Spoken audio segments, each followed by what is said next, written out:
Thank you very much, Michael, for that introduction, which certainly would make my mother proud. And it's practically evening by the time we're done. But it's a privilege to be here with you this afternoon. And I want to talk specifically, the topic today is about learning about Judaism and the Jewish community through Hanukkah. And I really appreciate the opportunity to do that, not only because of the timing that we are in the season where this holiday becomes a temporary focus for our people and our tradition, but also because I think there's a lot to learn about the Jewish tradition, the Jewish community, by both what Chanukah is and what it is not. Just a brief disclaimer before I formally begin, and that is I can say with great certainty and authority that all of the things I will say today represent all of the rabbis at this microphone. Beyond that, one of the things that the Jewish tradition is especially good at, as I was discussing with some members of the Institute beforehand, is internal disagreement. So I cannot give you the Jewish opinion on any particular item or on Hanukkah in particular, because as is true, I think, of most cultural and faith communities, we have a great variety within our tradition and within our community as well.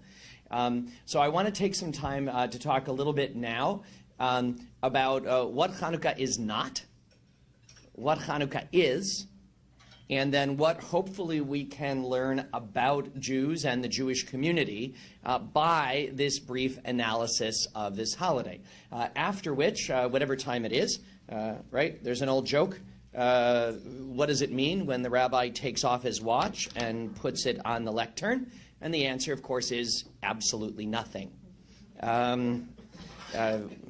Most rabbis are rabbis to support their talking habit. I happen to be one of those as well. But I will keep to my time because I want to make sure there is an opportunity for you, if you wish, to ask questions about Hanukkah. But frankly, if you wish, to ask any questions at all. Once we get there, it's not at all my intention to limit the opportunity for discussion and dialogue in this forum that I am pleased to be part of. So first of all, number one, easier topic, what Hanukkah is not. Many of you probably know this answer as well. Whatever Hanukkah is, which I'll talk about in a moment, especially in this Christian-dominated culture, it's important to say that Hanukkah is not the Jewish Christmas. The two of them actually are instructive at how enormously different they are. And I'm not here in any way to put myself forward to describe what Christmas is or isn't. I'm sure you're bringing in wonderful and interesting and authoritative voices to speak to that issue. But Christmas, it's easy to agree, is a major Christian holiday. And Judaism is a minor Jewish festival. It's among the most known of the Jewish holidays in this part of the world. I would suggest primarily by its accidental association with Christmas, as they fall not only at the same season, but interestingly enough, on the same date. Now, what do I mean by that? Christmas, at least one version of Christmas, because of course I understand that within Christianity there are different dates for the holiday of Christmas, but here being in the West, the Western date is the 25th day of the winter month, which is December. On the Jewish calendar, we have and follow our own calendar, of course. The winter month is Kislev, that's the name of the month, and Hanukkah begins on the 25th day of the winter month. These days don't normally coincide because the two calendars are quite different and figure quite differently in various cultures and traditions. And yet there is a connection there that we could discuss if people wanted historically, that both fall on the 25th day of the respective winter month of their calendars. However, Chanukah, as I said, is a minor festival. all of the things that you may see in the media about Hanukkah have to do either with Jewish cultural manifestations around the holiday, which I will talk about later on, and the commercialization of the holiday, which I will not talk about later on. But eventually, as is true with many different faiths and many different observances, business is business. And so the act of giving presents actually is not a historical traditional part of Chanukah and has nothing whatsoever to do with the holiday, but becomes associated with it because of larger elements in the society around us. And eventually, really one of the defining characteristics of Jews, of Judaism, and of this holiday is that it flows from the reality that Jews and the Jewish people are a very small group in the human family, and that in most places and at most times, the Jewish people have lived as a minority or as a small group that struggles to maintain its traditions and its identity in the presence of a much larger group. The Jewish people in the world, latest numbers, I think it may be even a little smaller than this, make up basically 1/4% of the world's population. Or as I teach our kids, if there were 100 people in the world, none of them would be Jewish. We are, in fact, a very small group. And how is that related to Chanukah? It's related to Chanukah because Chanukah is the story of the attempt in the 2nd century before the Common Era. Jews say BCE rather than BC, before the Common Era, because we define ourselves not in Christian terms, but in historical terms. That in the 2nd century before the Common Era, the Jewish community was, continued to be, particularly centered around the historical Jewish homeland in the Middle East, Israel, and was dealing, in a larger sense, with larger empires that had different agendas and different goals. And the holiday of Hanukkah is really a story about the first clear example, probably, in human history, not just of political oppression, but of religious oppression, as one of the 2 Greek empires of the time that was located primarily in what we would now call Syria, sought to limit their political difficulties in dealing with the Jewish community by extinguishing Jewish religious observance. That there was the emperor of this part of the Greek Empire, of the Syrian Greek Empire, as you'll see when I hand out a brief description to you in a moment, sought to defile the Jewish Central Temple in Jerusalem, to criminalize a number of Jewish religious behaviors, in hoping to weaken the Jewish communal identity and the problems that he and his empire were having in ruling over this troublesome little part of the world that now is easy and simple and a home for peace and agreement throughout the world, you know, the Middle East.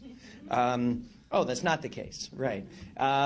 That part of the world has been a place that is challenging and is tension-filled throughout the centuries and sadly continues to be today. But in the case of Chanukah, we have a case where the Jewish community was being persecuted. And so in response to this persecution, led by a group known as the Hasmoneans or the Maccabees, it's the same group, the Jewish community rose up against those who were persecuting them to seek to reestablish their control over their own religious life, and in fact, for a brief time, a little less than 2 centuries, to resurrect Jewish political independence as well. Now, that is part of the history of the story of Chanukah, but the story centers on more than that. If you stopped a Jewish person on the street and asked them to tell you the story of Hanukkah. One or two of them would tell you something that I can't even imagine, because you never know what somebody's going to explain. But 8 or 9 of them would tell you the following story. They would tell you that Hanukkah is the holiday of light and the holiday of miracles, and that the reason they would tell you that Jews celebrate Hanukkah is after the Maccabees, the Hasmoneans, the Jewish community of the time, rose up against the larger Greek, Assyrian Greek Empire that was dominating them and persecuting them, that when they retook the central Jewish temple in Jerusalem, that they found only one container of oil that was still pure and had the seal of the high priest of the time on it. It was a regular practice when the temple stood to kindle lights in the temple every day with pure olive oil and ritually prepared olive oil as well, and that they found only one container of oil, and it was only enough for it to burn for one day. And the process of renewing the oil that they needed would take 8 days, and this person would tell you that yet miraculously, 1 day's supply of oil burned for 8 days. And that is the reason why Jews continue to observe an 8-day holiday that is characterized by the kindling of lights, by the reciting of prayers and traditions, and because something we Jews have in common with most other traditions, and we also like to sing and eat.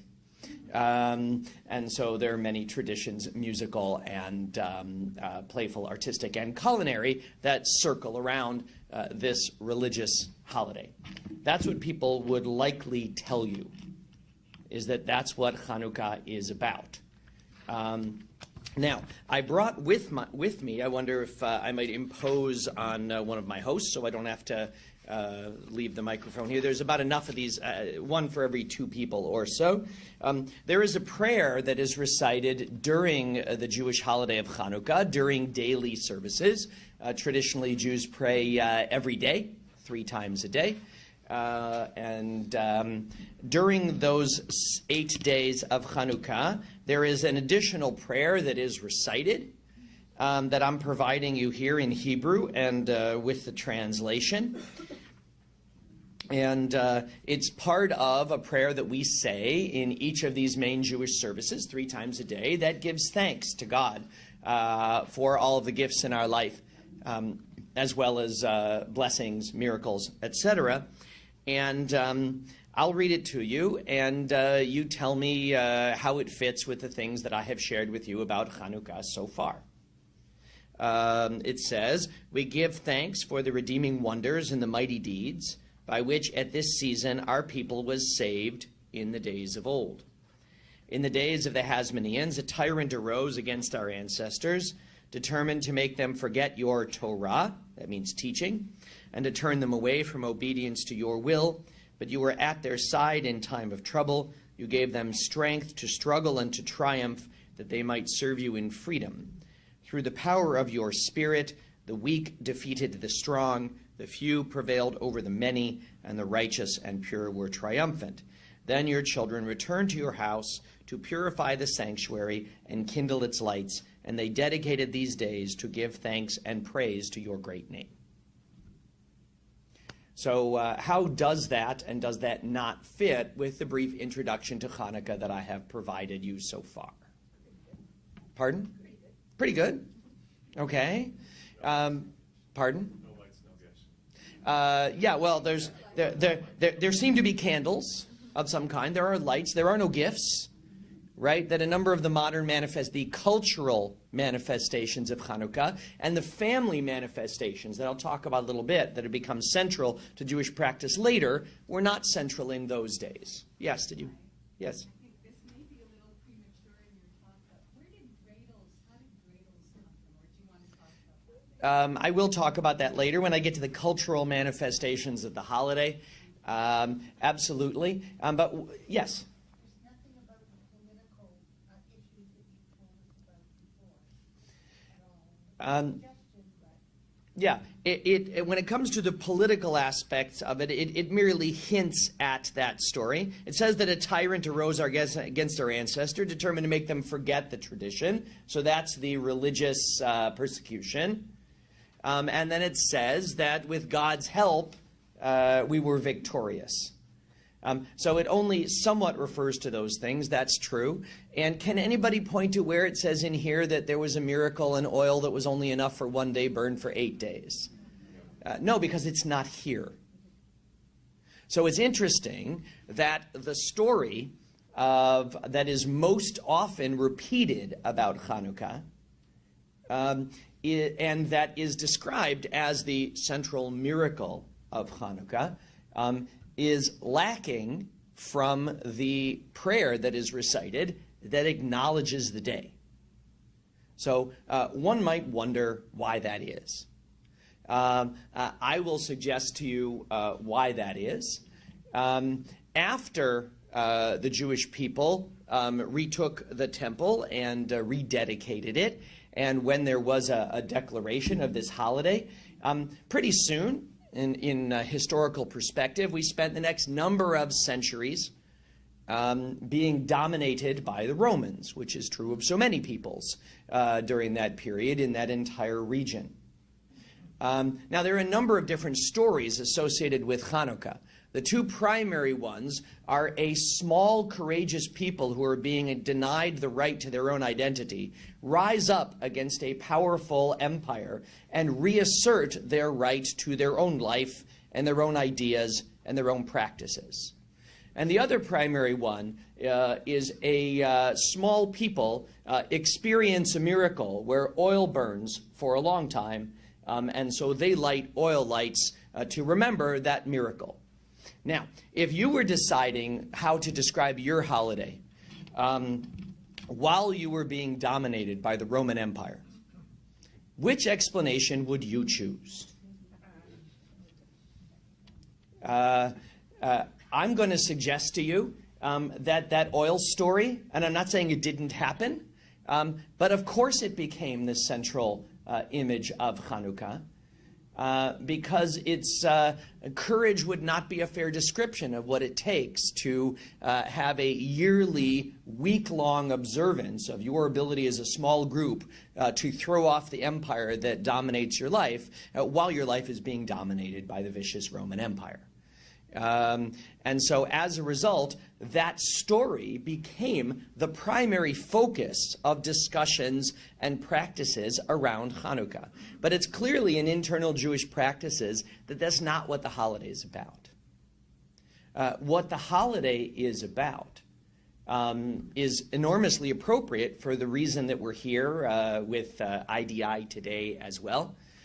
What the holiday is about is, at times, the kind of courage it takes to be different, to be a smaller group who has to deal with larger, more powerful cultural or religious or political groups, and what it is you need to do in order to maintain a unique identity, tradition, and existence. And in the description that you have on your tables as well, clearly that is the main idea. The main idea of Chanukah is the idea of standing up for one's own identity. And Chanukah is a holiday that took place when there was conflict involved on that issue. And so certainly is a place for lots of religious discussion within the Jewish community about how far does one go, or is one called upon to go, to protect one's ongoing existence and the traditions that have been handed down to the current generation. And Chanukah, that is really what the story of Chanukah is about. And it reflects a Jewish identity that is very much about being a minority, that is very much about an awareness that only by proactive engagement can we maintain our ideas, our existence, our teachings, our practices. And that, I think, very much goes to the heart of what this holiday is about.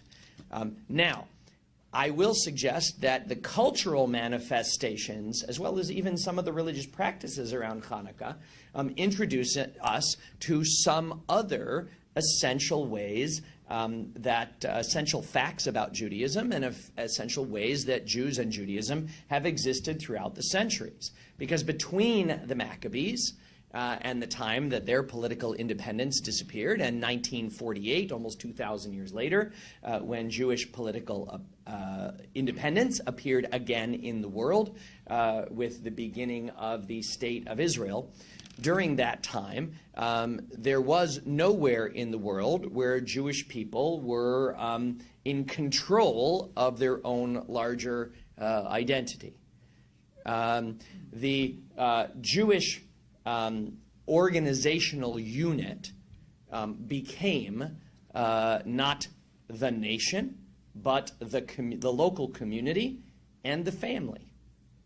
And eventually, Chanukah is a family and communal observance in many ways. For example, from a religious perspective, the traditional requirement is that the candles that are lit ought to be lit at sundown. They ought to be lit at that time in the home, which, speaking in modern terms, is very hard to do when no one's there. When all of the adults in the home, however many there may be, are out working, and when children are out at activities or doing who knows what. And certainly, part of the rhythm of Chanukah is about an observance that needs to be observed by the family, and that one has to actually do the crazy thing in the modern world of get the whole family in one place at the same time. That aspect of Hanukkah we're actually less good at than we used to be. I think, historically. But it reminds us that a lot of Jewish practices, Hanukkah being significant among them, took forms that enforce, that reinforce, that strengthen the family as a primary identifying group of the Jewish family and of being part of the Jewish community. Judaism is in many ways what I would call an individual religion it's a communal religion practiced by individuals. That religion is something that Jewish people do in groups. And of course, individuals have their own practices.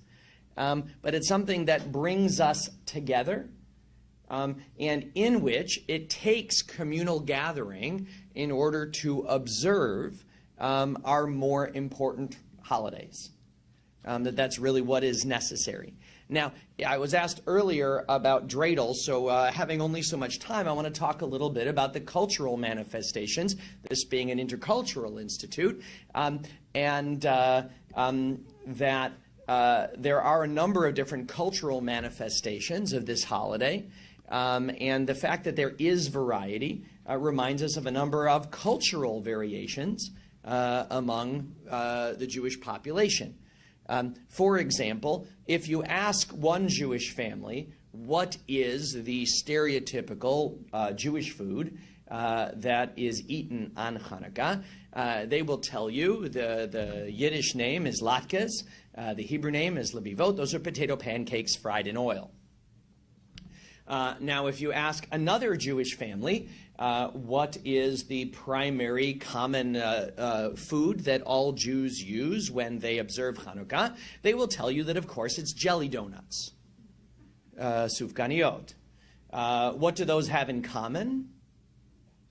Fat. Well said. Or in this case, more specifically, oil.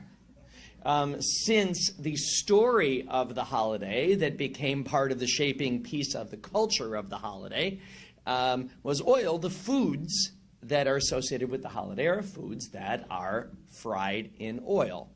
The different focus on the different foods is a reflection of the fact that as a small group, our practices are going to be impacted, are going to be shaped, certainly around the edges, by the larger cultures in which we live. And historically, there are two major divisions in the Jewish community on a cultural level, what are known as Ashkenazi Jewish families, generally Jews who later lived in it's usually described, I'll give you two different descriptions, in a European setting, and Sephardi Jews, which actually are more Jews of Middle Eastern communities, even though Sephardi means Spanish, because it comes to refer to the Jews who were expelled from Spain in the 15th century and came back to live in the area of origin of the Jewish people in the Middle East. I would actually suggest in this context that there's a different way to consider those two branches of Jewish tradition. That Ashkenazi Jews have a kind of observance of Judaism that was shaped by the fact that the dominant religion in the areas in which they lived was Christianity. And Sephardi Jews are Jews who lived in areas where the dominant religious expression in the areas they lived was Islam.